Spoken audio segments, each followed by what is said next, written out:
Welcome to B999 news. విశాఖలో Shri Chaitanya college విద్యార్థి బుధవారం ఆత్మహత్య చేసుకున్న విషయం తెలిసిందే. కార్తికేయ మంగళవారం మధ్యాహ్నం భోజనం చేసే సమయంలో ఏడుస్తూ కనిపించాడని కాలేజీ అసోసియేట్ డీన్ వీర్రాజు తెలిపారు. విద్యార్థి హోమ్ సిక్ కు గురయ్యాడని అతని తల్లిదండ్రులకు చెప్పగా వారు వచ్చి కెరీర్ ఇంపార్టెన్స్ గురించి చెప్పారన్నారు. 13వ తారీఖున వేదాంత కార్తికేయ అనే అబ్బాయి శ్రీ చైతన్య కాలేజ్ లో జాయిన్ అవ్వడం జరిగిందండి.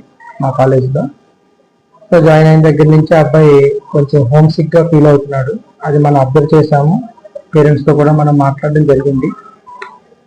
సో నిన్న మధ్యాహ్నం కూడా భోజనం చేస్తున్నప్పుడు తను బాధపడడం జరిగింది. పేరెంట్స్ కూడా వచ్చారు, మనం పిలిచినప్పుడల్లా వచ్చారు, మోటివేట్ చేశారు, కెరియర్ గురించి ఇంపార్టెన్స్ చెప్పారు, జాగ్రత్తగా ఉండాలని అని చెప్పారు. అన్ని విషయాలు పేరెంట్స్ అయినా మేమైనా సరే ఏదైనా ఆ పిల్లల యొక్క భవిష్యత్తు బాగుండాలనే ఒక ఆలోచనతోనే మనం మాట్లాడాము.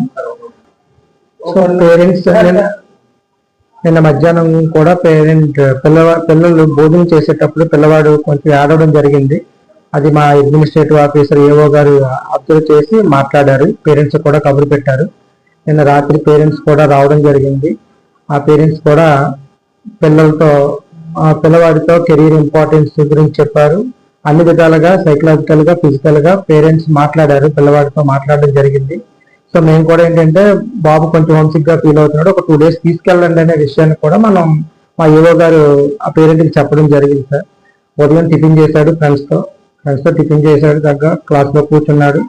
ఈ స్కావెంజర్స్ క్లీనింగ్ పర్పస్ లో గేట్ ఓపెన్ చేసే ఈ టైంలో ఏంటంటే రావడం, ఈ దురదృష్టకరమైనది జరిగిపోవడం, మనకు బాధను మిగిలింది సార్, జరిగింది సార్. ఇది మనం వివరించలేనిది, చెప్పలేనిది సార్, అందరికీ బాధే సార్. లేదు సార్, చాలా తప్పు సార్. అది ఒక బాధలో ఉన్నప్పుడు ఇలాంటి విషయాలు ఇంకా బాధను కలిగిస్తాయి సార్. సో ఆ అబ్బాయి చక్కగా ఉదయం వచ్చాడు, టిఫిన్ చేశాడు, పిల్లలతో వాళ్ళ క్లాస్మేట్స్ తో ఉన్నాడు, చక్కగా క్లాస్ లోనే ఉన్నాడు.